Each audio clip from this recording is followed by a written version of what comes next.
Halo semuanya, kembali lagi di channel Praktikum Komputasi Awan. Pada praktikum kali ini kita akan belajar tentang cara membuat RDS atau RTS ya, Relational Database Service di AWS atau Amazon Web Service. Jadi awalnya itu kayak gini. Awalnya itu aku kan semester 3 sekarang dapat matkul basis data. Basis data itu yang matkul praktikum kebetulan tugas akhirnya itu disuruh merancang, lebih tepatnya merancang dan membuat database. Nah, aku ambil kasus perpustakaan. Oke, kasus perpustakaan rampung, aku desain IRT, desain database, desain atribut dan ngisi datanya dan lain-lain rampung. Pas aku presentasi, aku ada ide kenapa database-nya nggak aku deploy ke RTS aja, biar sekalian belajar tentang high availability di RTS. Jadi mungkin aku coba gambarin ya.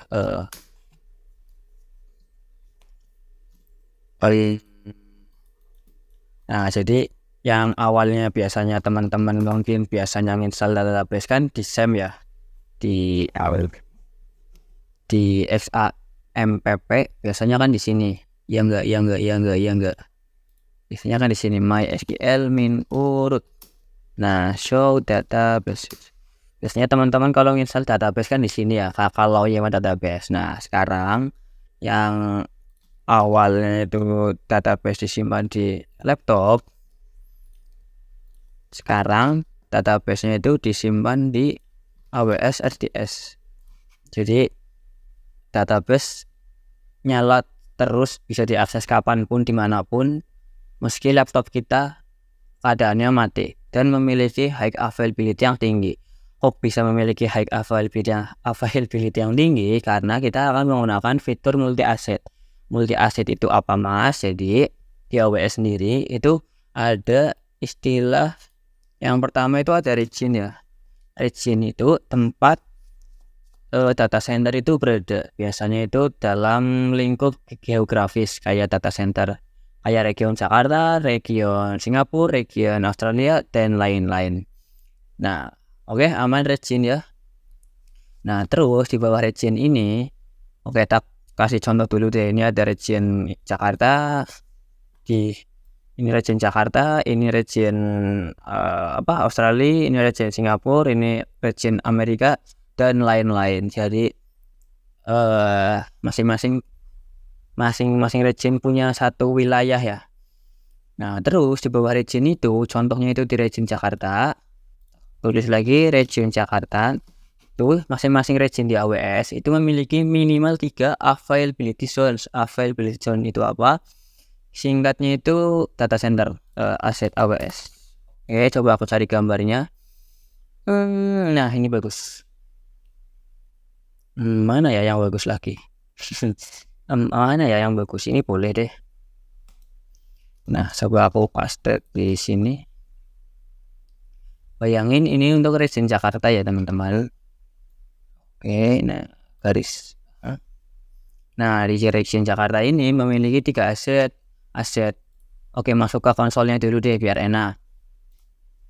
Di Jakarta, region AWS itu di kanan atas ya, di sampingnya akun. Ini ada region Asia Pasifik Jakarta, kode EPE-nya itu AP Southeast 3. Nah, di dalam region Jakarta ini VPC atau ceknya di mana ya buat subnet, buat aset subnet, coba create subnet. Nah, ini jadi di Jakarta itu punya 3 aset availability zone, yaitu AP Southeast 3A, 3B, dan 3C. Balik lagi ke sini, ini contohnya 3A, 3B, 3C. Nah, jadi masing-masing aset ini itu data center yang terpisah, terisolasi, dan memiliki jarak sekian kilometer, dengan harapan kalau aset A ini kena bencana alam kayak banjir, gempa bumi yang mengakibatkan aset A ini down, maka semua aplikasi atau data akan bisa direplika atau bisa dipindah ke aset yang lain, ke aset B atau ke aset C. Nah, jadi contohnya itu region Jakarta, aset A itu mungkin contohnya ada di Jakarta Utara, aset B di Jakarta Utara, ini Jakarta Selatan, ini Jakarta Barat deh contoh. Nah, jadi seandainya Jakarta Utara banjir dan kebetulan aset A, aset Jakarta Utara ini kena impact dari banjir tersebut dan mengakibatkan internetnya mati contoh, atau power listriknya mati contoh, masih bisa ada aset yang tersedia untuk mendeploy aplikasi kita. Nah, untuk arsitektur database yang akan kita buat akan menggunakan dua aset atau multi aset. Aset contohnya itu aset yang utama ada di A dan backup-nya atau replikasinya itu ada di aset B. Seandainya kenapa kita tinggal reboot aja dan database kita secara otomatis ke file over ke aset backup-nya. Dan kerennya lagi endpoint-nya sama, kita nggak perlu ngotak-ngatik aplikasi .env-nya lagi. Aman ya untuk region dan aset. Contoh buat di Telkom deh, region-nya region Ida Telkom, aset A gedung rektorat, aset B gedung TC, aset C gedung TSP. Jadi masing-masing gedung mempunyai listrik dan internet yang masing-masing. Seandainya gedung TSP konslet atau listriknya mati gara-gara konslet, gedung rektorat sama gedung TC itu masih aman, nggak kena dampaknya. Langsung aja kita buka konsol AWS, terus masuk ke menu RDS. Tapi sebelum itu teman-teman pastiin dulu udah di region Jakarta. Tapi kalau teman-teman pengen ngedeploy di region lain juga nggak masalah. Setelah itu klik create database, pilih create, standar create ya. Terus engine optionnya sini kita bisa milih mau Aurora, MySQL, MariaDB, PostgreSQL dan lain-lain. Aurora itu engine yang punyanya si AWS sendiri. Aku pengen contohnya MariaDB aja deh biar sama kayak di SAM-nya aku MariaDB. Terus versinya aku biarin default, tapi teman-teman barangkali pengen disesuaiin karena satu dan lain hal bisa diubah di engine version ini. Lah untuk template ini ada 3 template ya, production, dev atau test sama free tier. Nah, untuk multi asset itu hanya bisa disupport kalau pilihan template-nya itu dev atau test atau production aja. Kalau free tier itu nggak bisa. Jadi aku coba pengen yang production aja ya. Terus database ini ya, DB instance identifier-nya itu nama RTS, bukan nama database tapi nama RTS. Contohnya ini aku Fatur DB contoh. Terus master username bisa di teman-teman ubah atau biarin admin juga nggak masalah. Terus master passwordnya itu password yang untuk masuk ke database-nya ya. Jadi kayak yang ini kan kita kan yang ini master username-nya kan root, tapi passwordnya kan kosong lah. Nanti kalau udah ada passwordnya tinggal ditambahin min p, enter, terus masukin password. Tapi kalau yang di SAM ini kosong, jadi pas kita diminta password dan langsung enter, dia akan masuk. Nah, jadi di sini aku pengen kasih password ya. Passwordnya 1 2 3 4 5 6 7 8 deh buat contoh. Cuma contoh ya, teman-teman kalau punya aplikasi beneran jangan pakai password yang semudah itu. Nah, terus ada disuruh milih spesifikasi ya. Tapi karena ini cuma buat iseng-iseng aja, aku pilih yang ini aja, yang paling kecil aja. Minta close. Nah, aku pilih yang DB3 micro, 2 CPU 1 RAM. Terus storage-nya ini buat penyimpanan data kita. Aku pengen pakai yang SSD GP3 dengan allocated storage-nya itu 20 GB aja. Jadi teman-teman bisa lihat di sini minimumnya itu 20 GB, maksimumnya itu 6 teraan. Jadi meskipun kita datanya aku sebenarnya sedikit sih mas, tapi nggak tahu ya tahun depan atau besok-besok kira-kira naik apa enggak. Tapi kalau naik gimana ya mas? Nah, tenang aja, di AWS itu ada fitur buat auto scaling untuk storage-nya ya. Jadi meskipun kita allocate storage di awal itu cuma 20, kita bisa nge-enable storage auto scaling. Contohnya yang awal itu 20, terus data kita bertumbuh sampai 19 GB, ngehit 20 GB, dia bakal auto scaling si storage. Maksimalnya bisa ditentuin di sini. Aku pengen maksimal di 30 aja deh. Nah, terus di sini create standby instance ya. Jadi multi asset deployment mau bikin standby instance atau enggak. Aku pengen bikin yes, create a standby instance. Oke, untuk connectivity, karena ini aku nggak dikonekin ke EC2 compute, jadi aku pilihnya yang don't connect. Terus network type-nya aku IP versi 4 aja, VPC-nya tak biarin default. Subnet grupnya aku biarin default juga. Tapi mungkin teman-teman kalau nggak ada, mana tadi? Kalau teman-teman di subnet grupnya masih kosong, bisa bikin di bagian ini ya, RTS subnet group. Di ini aja, create DB subnet group, masukin nama, VPC, terus asetnya dipilih, terus create. Karena aku ada, jadi aku tinggal langsung pilih aja. Di mana scrollnya aku rusak loh. Public access. Nah, public access karena yang akses database itu laptopnya aku, yang mana laptopnya aku itu di luar jaringan AWS, maka public access aku yesin.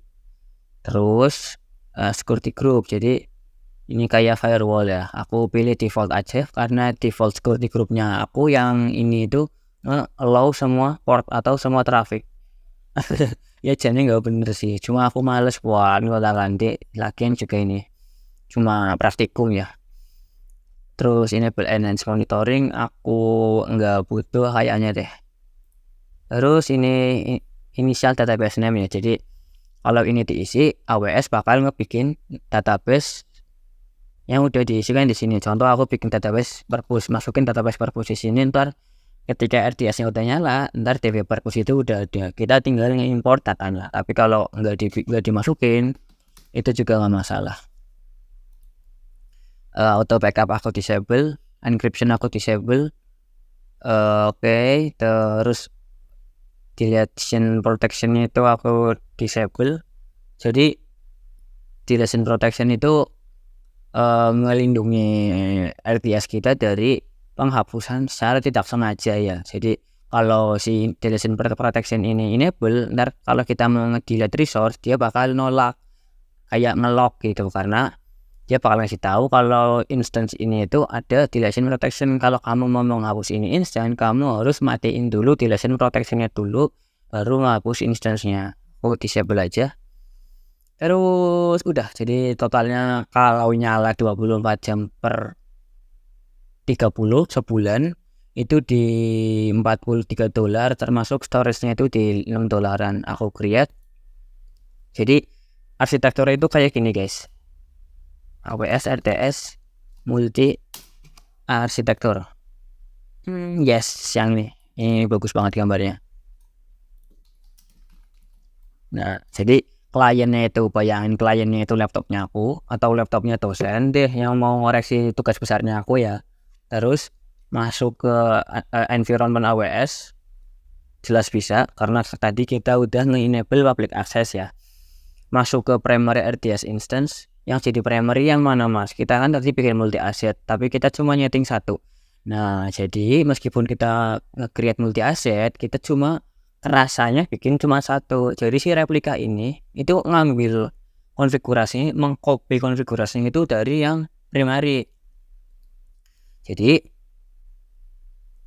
di primary ini buat utama, data, semua contoh data, nge-create data di sini, nge-create data di primary ya. Primary-nya aku itu kebetulan di aset 3A. Terus multi asetnya itu di mana, udah muncul belum? Oke, belum. Secondary zone-nya belum ada ya. Kita perlu beberapa menit buat nge-create RDS ini. Lanjut. Primary di 3A. Aku bikin data di 3A, habis itu secara otomatis nge-replication ke standby replika RDS. Nah, harapannya ketika yang utama ini mati atau bermasalah, aku tinggal restart aja si database ini. action terus reboot ini. Lah ntar pas reboot with failover, pas nyalanya lagi dia bakal pindah ke 3B contohnya. Kan awalnya 3A nih. Pas aku matiin nyalain lagi, dia bakal pindah ke 3B contoh. Nah, si 3B ini nyala, meski dia database-nya baru, datanya itu dia udah benar-benar mirip sama yang si primary ya, karena dia si primary ini melakukan synchronous replication. Data masuk dia bakal ngereplikasi, data kehapus yang di utama dia bakal ngereplikasi juga. Jadi benar-benar mirroring loh. Kurang lebih kayak gitu guys. Guys, coba tunggu, ini pancen bikinnya agak lama sih. Oke, aku ada ide. Sebelum sembari kita nunggu ini rampung bikin create database-nya, gimana kalau kita nge-backup si database yang ada di SAM-nya kita. Jadi seandainya kita pas kerja kelompok masih ngerjain di SAM, terus pas mau presentasi di deploy RDS, kan berarti data-datanya masih ada di perpus ya. Data-datanya masih ada di SAM ya. Jadi contohnya aku mau mindahin DB perpus ini ke RDS. Oke, use perpus, show tables. Nah, di sini aku ada banyak tabel ya, cuma berapa? 6. Terus ada select all, jangan anggota, buku aja deh yang ada data pribadinya. Nah, ini aku udah ada contoh beberapa buku. Terus tinggal kita, gambarnya mana? Berarti kan tadi kan kita create database, create RDS, export atau export DB di SAM pakai MySQL DOM, import DB di RDS. Nomor 1 kita udah, selanjutnya kita nomor 2, ekspornya pakai MySQL DOM. Tenang aja, kalau teman-teman ngerasa bodoh karena nggak pernah hafal komen-komen codingan atau komen-komen sintaks Linux atau SQL, hal itu memang wajar guys. Aku dari SMK sampai sekarang tiap nge-backup juga pasti lihat sintaknya dulu. Nggak lihat sih, lebih ke arah ngopi sih, karena aku nggak pernah hafalin. Oke, mana woi? Aku database, multiple database, database.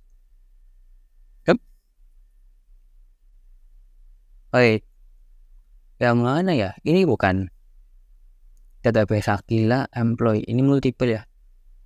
Backup and oke, berarti punyanya aku yang di SAM-nya itu berarti kayak gini. Purpose lebih dari ke SAM-nya aku itu di sini boleh. Di sini. Oke, ini aku udah ada purpose.sql, aku coba hapus ke sini. Jangan lupa kita masukin nama backupannya, purpose backup.sql. Oke, terus yes, kita gimana sih? No way. MySQL DOM. No. Jangan harus ini. Oh, bisa apa nih? Oke, bisa kok, bener kok. Yes, udah bener. Passwordnya kosong, aku langsung enter. Udah rampung backupnya, coba teman-teman cek di folder yang udah kita tentuin, yaitu di SAM dengan nama backup purpose backup.sql. Purpose backup.sql aku udah, datanya udah masuk ke lokal kita. Terus bisa dicek dulu ya. Di sini ada atribut tabel kita. Ini ada tabel anggota, terus ada data-datanya, dan seterusnya. Data kita udah aman. Nanti untuk ekspornya kita bisa pakai perintah MySQL -u admin, karena tadi kita bikin RDS-nya itu username, master username itu admin. Min pengen kosongin dulu. Terus nama DB-nya purpose,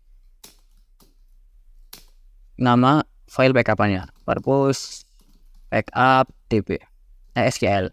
Tapi sebelum kita nge-import kita harus bikin database dulu, database purpose-nya. Create database apa? Purpose, yes.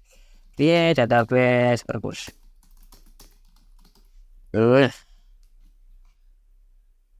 Selesai. Oke, ini lama banget ya emang. Tapi ini masih mending ya bikinnya lama pas praktikum. Jadi kemarin pas aku mau presentasi tugas besar, kebetulan aku kelompok 3. Karena aku orangnya males, aku mikir nanti aja bikinnya pas hari H. Nah kebetulan sebelum matkul presentasi itu aku tidur guys. Bangun-bangun presentasi kelompok 1 udah mulai, aku langsung bangun langsung deg-degan, langsung nge-create RDS sama PHP admin ya buat nunjukin ke asdosnya, dan PHP adminnya error. Jadinya aku terpaksa pakai PHP admin yang ada di SAM-nya aku. Jadinya yang mana ya? Mana ya? Ini kah? Mana ya? Config. Lupa aku. Oh ini config inc. Nah ini dia. Jadi codingan PHP adminnya aku pakai yang ada di SAM. Ntar kita coba praktek ya teman-teman, diharapkan udah ada SAM.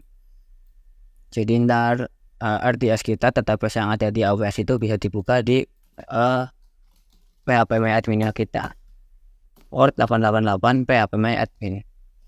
Nah ini kenapa merah, karena endpointnya aku yang lama itu udah terhapus dari RDS biar nggak kena charge, jadinya error. Ntar setelah RDS yang baru dapat endpointnya, kita bisa nge-update konfigurasinya ke endpoint yang baru.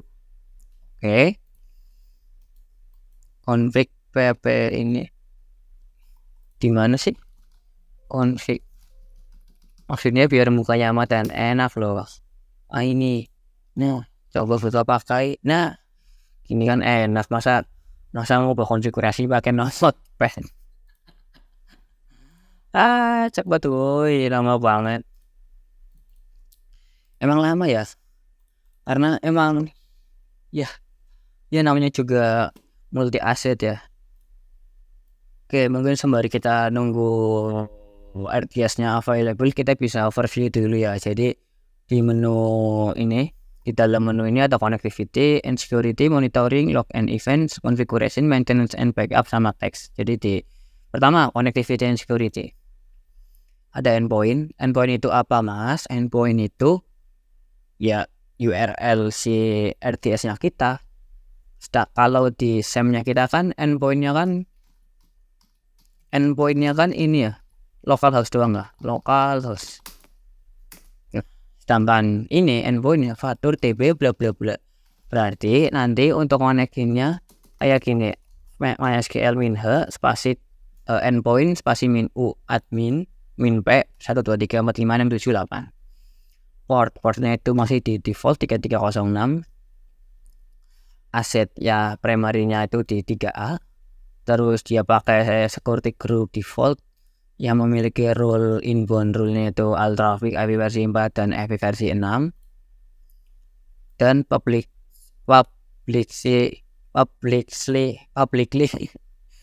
accessible-nya yes. Jadi si RDS ini bisa diakses dari seluruh internet. Actually ini kurang baik ya buat security. Cuma ya balik lagi, ini cuma praktikum rampung, ini tak hapus. Dan ini juga database-nya nggak mengandung data yang confident. Nah terus di sini juga ada replication, tapi kok belum muncul ya. Oke. Udah available. Oke, tunggu deh, gak apa-apa. Di CloudWatch itu service monitoring dari AWS ya. Kita bisa ngecek CPU credit balance, CPU credit usage, atau CPU utilization, maupun database connection, free storage space, dan lain-lain. Logs event. Nah ini ada contoh logs-nya ini ya. DB instance created di tanggal Januari 7 jam 03.39, terus nge-restart, nge-shutdown, restart restart lagi. Terus di configuration ini lebih teknis untuk si instance-nya itu sendiri ya. Ada instance ID, instance class. Kebetulan aku pakai kode DBT3 micro yang memiliki 2 CPU, 1 GB RAM. Encryption-nya not enable. Storage type-nya aku pakai SSD GP3. Storage-nya di 20 GB dan provisions input output IOPS-nya itu di 3000 IOPS dan throughput-nya di 125 MI bps. Dan kerennya storage-nya udah auto scaling. Oke.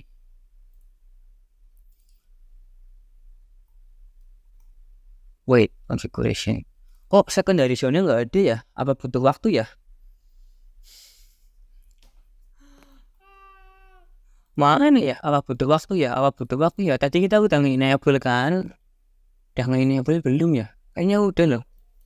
Apa deh? Ini udah. Yes. Mungkin dia lagi nge-create yang backup-annya. Jadi kita akan punya 2 database, tapi yang kepakai cuma 1. Jadi konfigurasinya itu aktif pasif, bukan aktif tapi aktif pasif. Yang aktif ini mati, yang pasif ini bakal ngegantiin yang aktif. Oke. Nah, sekarang kita coba masuk ke RTS-nya dengan cara mengcopy endpoint-nya. Harus masuk ke CMD-nya SAM ya. Caranya command-nya itu mysql min ke endpoint-nya itu apa? Di paste. Oke, terus min punya itu tadi apa? Master username-nya. Kita masih ingat master username-nya itu admin dan password-nya minp itu 123456778. Nah, sekarang aku udah masuk di instance-nya RTS. Bisa dicek ya di show database itu nggak ada database purpose seperti yang sebelumnya. Oke, kalau kita bisa lihat di sini, kita udah nge-export, selanjutnya tinggal nge-import. Importnya kayak gini, jangan lupa create database purpose dulu. Create database purpose. Oke, show databases, database purpose sudah ada. Next, kita tinggal nge-import dengan cara mysql min h endpoint min u admin min p spasi purpose lebih besar apa lebih dari lebih besar kali ya, lebih besar purpose backup, enter, masukin passwordnya lagi. Nah, kalau datanya kecil dia bakal cepat ngimportnya, tapi kalau datanya besar itu bakal beberapa detik lebih lama. Ini udah rampung, nggak ada error,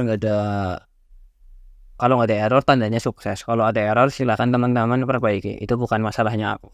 Oke, setiap manusia punya masalahnya masing-masing.